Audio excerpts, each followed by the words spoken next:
when I was a freshman in high school, my youth group took a trip to the Appalachian Mountains in eastern Kentucky, a mission trip. We were there for about a week, and we helped build a ramp for somebody's house. And while I was there was this priest there from Michigan. He was there with a high school from Kalamazoo, Michigan. And this priest told me his vocation story. He told me and a couple other people how the Lord called him to be a priest, why he felt called to be a priest. And the whole story is beautiful, and I wouldn't do it justice by telling it. But the culmination of it is he was in spiritual direction. He was with a priest, and he was really split on whether to go to seminary or to go get married. Those were kind of his options, and he was really 50-50 on the fence.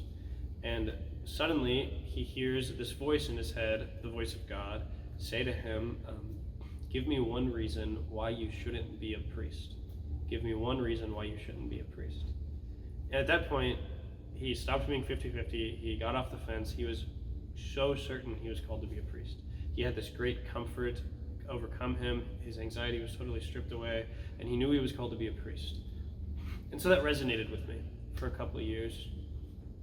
And I didn't take it and say, well, maybe I'm called to be a priest, but I took it and I said, well, that's a nice story. There's something beautiful about that. And I thought about it, and it doesn't really come back up until my junior year of high school. So my junior year of high school, so 2 years later, we have a new youth minister who was in love with the Lord and very pleasant to be around, and we all really loved her, and she loved us and was very kind to us. And she did a lot for my faith. And this idea of the priesthood comes up a couple times, just on youth nights when we're hanging out.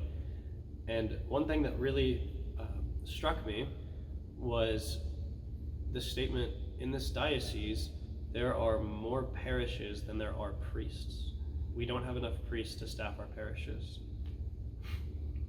And so it struck me that how much of a need there was for priests, and how maybe I could do that. Maybe I could help fill that need. Maybe the Lord is calling me to fill that need. And I sit with that for about 2 weeks. I really think about it for about 2 weeks. And I finally go to my youth minister and I say, I really think I might be called to the priesthood. I really want to talk to you about it. And her and I talked for a little while. I don't remember a whole lot of the conversation. But there were two things that she said to me that I really remember.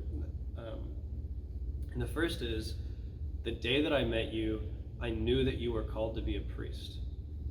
And it's funny because I remember the day that we met, and it wasn't really that eventful. It was here at St. Gabriel in the back of church after Mass. It was just oh, you're the new youth minister. It's nice to meet you.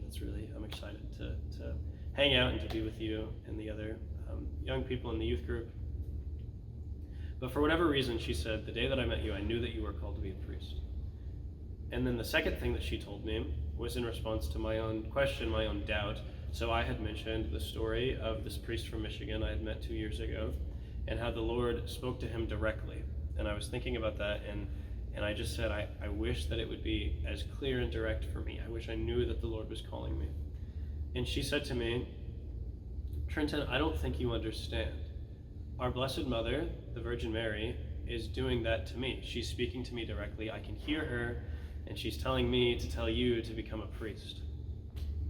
And I thought, well, this lady might be crazy, and that's still possible.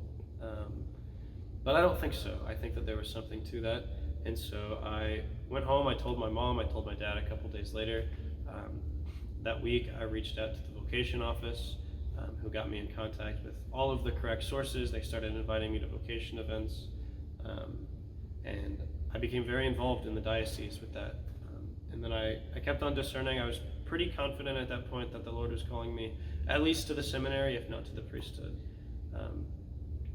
And so I stayed with it. I ended up applying as a senior in high school, ended up delaying for a couple of reasons.